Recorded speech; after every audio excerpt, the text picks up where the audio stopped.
นั้นน้อยโยเนาะแต่ว่าหม้อไฟนะว่าตัวนั้นมันติดไหลเนาะสตาร์ทไหลนะรถคัน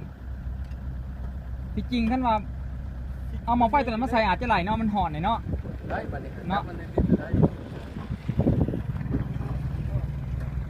ได้วันขึ้นมาเลยจังหน่อยไปใส่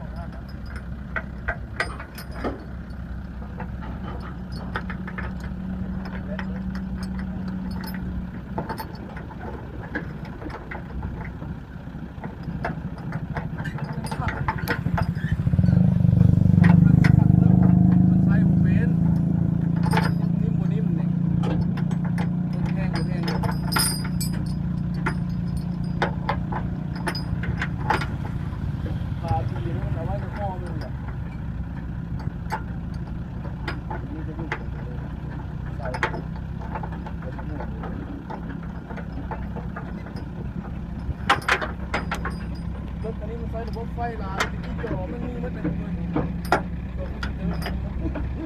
วันนี้เส้นโคนิเซอร์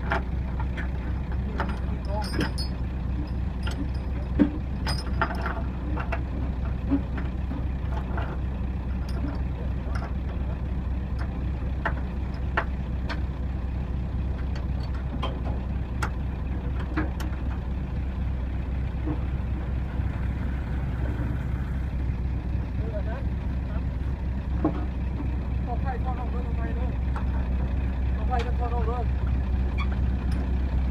นะบอกไฟมันจะทอดออกนะบอกไฟนะ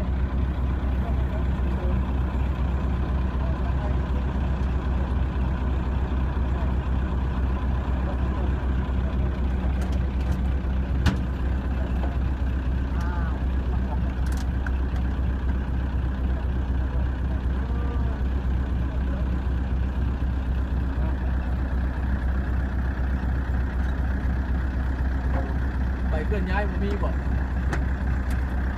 เคลื่อนย้ายมันยักษ์สว่างในนี้มันคงสีดูดนะใกล้นี่มันเอาเข้าไปเอาเลิกว่ะไม่บอกมันคงสีดูดมันนั่งใกล้นี่มันรอบข้างนี่รั้วมันรถนี่ไปยังนี่มันรอบข้างนี่ใกล้นี่นี่จะรั้วขึ้นนั่นแต่ว่าไม่ได้รั้วจะเป็นอะไร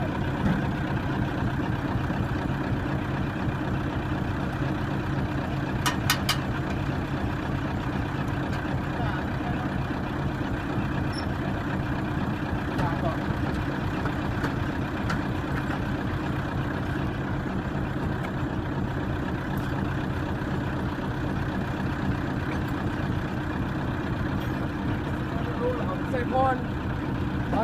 บันบุกทำไมเดี๋ยวพรบันบุก